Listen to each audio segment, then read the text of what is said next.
Hi hello வணக்கம் மக்களே, நான் மோனிகா பேசுகிறேன். என்னோடய கடையில் இருக்கேன்னு பார்க்குறீங்களா? ஒன்றுமே இல்லை.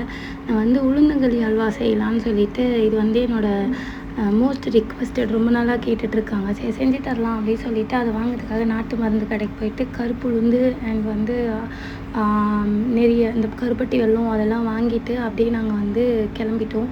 போகிற வழியில் மார்க்கெட் அப்படியே உங்களுக்கு ஒரு வியூ காட்டலாம் அப்படின்னு சொல்லிட்டு இங்கே என்ன வாங்கினேன்னா நெய் வாங்கினேன். இது ஹோம்மேட் நெய், நல்லா இருந்தது, சூப்பராக இருந்தது. அப்புறம் நல்லெண்ணெய் வாங்கியிருந்தேன். ஸோ வாங்கிட்டு நான் அப்படியே கிளம்பிட்டோம். ஏன்னா ஒரு கடையில் தான் இருந்தது. போகிற வழியில் பார்த்தா டாக் 2 டாக் அப்படியே ரோட்லேயே இருந்தது. நாங்கள் பைக் யூட்டன் பண்ணும்போது அப்போ நாங்கள் அந்த டாக் எடுத்து மேலே விடும்போது அந்த தம்பி ஓடி வரான், எங்கள் டாக் அப்படின்னு. அப்போ தான் நான் சொன்னேன், டே டாகை ரோட்டில் விடாதடா அப்படின்னு சொல்லி அவன்கிட்ட கொஞ்சம் நேரம் பேசிவிட்டு வீட்டுக்கு போயிட்டு எல்லாமே அளந்துலேருந்து எல்லாமே பர்ஃபெக்டாக வச்சுட்டேன். அப்புறம் நான் உளுந்து எடுத்து ஃப்ரை பண்ண ஆரம்பிச்சிட்டேன். நல்லா வறுக்கணும், அது ஸ்மெல் வரும், அந்த ஸ்மெல் வர வரைக்கும் வறுக்கணும்னு சொன்னாங்க. அப்புறம் பச்சரிசியை போட்டு நல்லா வறுத்து ரெண்டுமே ஆற வச்சுட்டு அதுக்கப்புறமா நான் பசங்க எல்லாருமே லைவ் போட்டோம். நல்லா மிக்சியில் ட்ரைன் பண்ணிவிட்டேன். அதுக்கப்புறம் வெல்லத்தை தூக்கி தண்ணியில் போட்டு நல்லா காசி அதையும் ஃபில்டர் பண்ணி நான் எடுத்து வச்சுக்கிட்டேன்.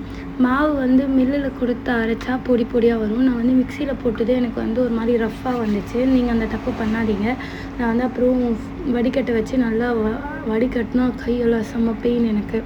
அதுக்கப்புறமா மாவில் போட்டு அதை வறுத்து இது பண்ணேன். நிறைய ப்ராசஸ் இருந்தது. கீ நல்லா ஊற்றுனேன், அதெல்லாம் எடுக்க முடியல. அண்ட் இதான் ஃபைனல் டச். நல்லா இருந்ததுன்னா ட்ரை பண்ணுங்கள். டாடா.